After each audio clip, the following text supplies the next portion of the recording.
So if you're still learning to read the Quran, you're definitely going to see one of these 12 symbols while reading. And today we're going to talk about what these symbols mean and how we can deal with them while reading. We're going to start with the first one. And it's a symbol that looks like meme. And it means you must stop while reading. Otherwise, the meaning of the ayah or the verse will change. So in this example, you should stop at the symbol by reading إنما يستجيب الذين يسمعون والموتى يبعثهم الله ثم إليه يرجعون. So we have to stop at the symbol of meme.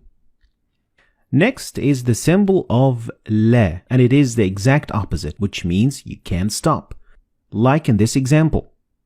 ما أنفقوا منا ولا أذى لهم أجرهم عند ربهم.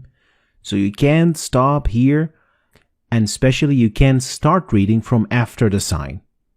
The three-dotted symbol means you can't stop at either of them, but you have to stop at one and not the other. So in the second ayah of Surah Al-Baqarah, you are allowed to stop at the first one by reading ذَلِكَ الْكِتَابُ لَا رَيْبَ فِيهِ هُدًى لِلْمُتَّقِينَ, or by stopping at the second one by reading ذَلِكَ الْكِتَابُ لَا رَيْبَ فِيهِ هُدًى لِلْمُتَّقِينَ. Next is the symbol that looks like the word sil, and it means you better keep going. You could basically compare it to 70% go, 30% don't go, and it means that it is better to keep reading. Like in the example, كَلَّا لَيُنبَذَنَّ فِي الْحُطَمَةِ. Next is the symbol of qil, which is the exact opposite of sil, and it means it is better to stop. So 70-30% to stop or to go. Like the example, وَأَيَّدْنَاهُ بِرُوحِ الْقُدُسِ أَفَكُلَّمَا جَاءَكُمْ رَسُولٌ. So it is better to stop at the sign. Next is the sign of Jim, and Jim gives you 50-50 percentage of going on stopping. They are equally the same. Like in the example, فَسَبِّحْ بِحَمْدِ رَبِّكَ وَاسْتَغْفِرْهِ إِنَّهُ كَانَ تَوَّابًا. Or you could just keep reading and it would be equally good. فَسَبِّحْ بِحَمْدِ رَبِّكَ وَاسْتَغْفِرْهُ إِنَّهُ كَانَ تَوَّابًا. Now let's talk about the other 6 symbols. And the first one is a symbol that means sujood or prostration. And in total there are 15 of this sign. And each time you see it and after you read the verse, you have to do sujood. So after reading the ayah, you will prostrate for God. Next, the sign that looks like meme looks a little bit different than the other meme. So make sure you can distinguish between them because they mean two different things. And this meme appears in the middle of the word. So the noon and ba, when they follow one another in the same word, you don't pronounce noon or ba, but you pronounce meme.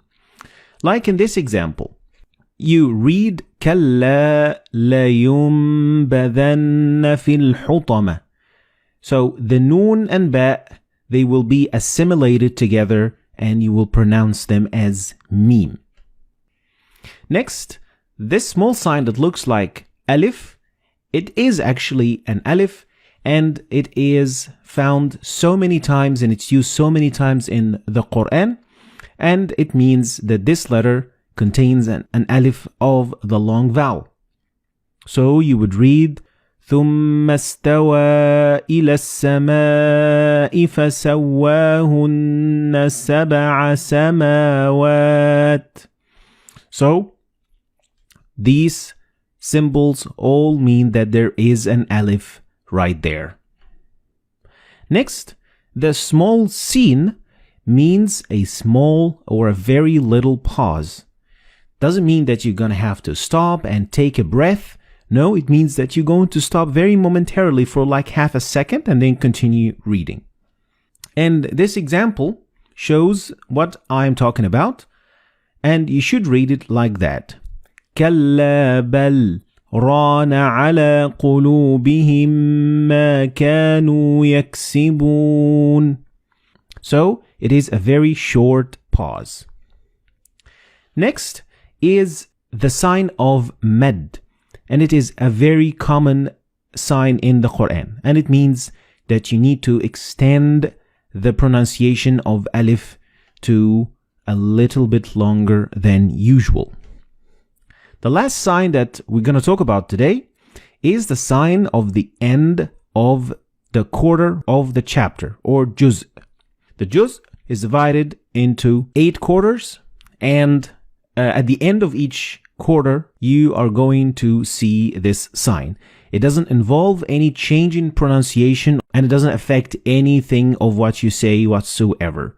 So it is just for the division of the Quran. So these were the 12 signs that you are going to see in the Quran. And here I'm going to give a quick summary of what these signs mean.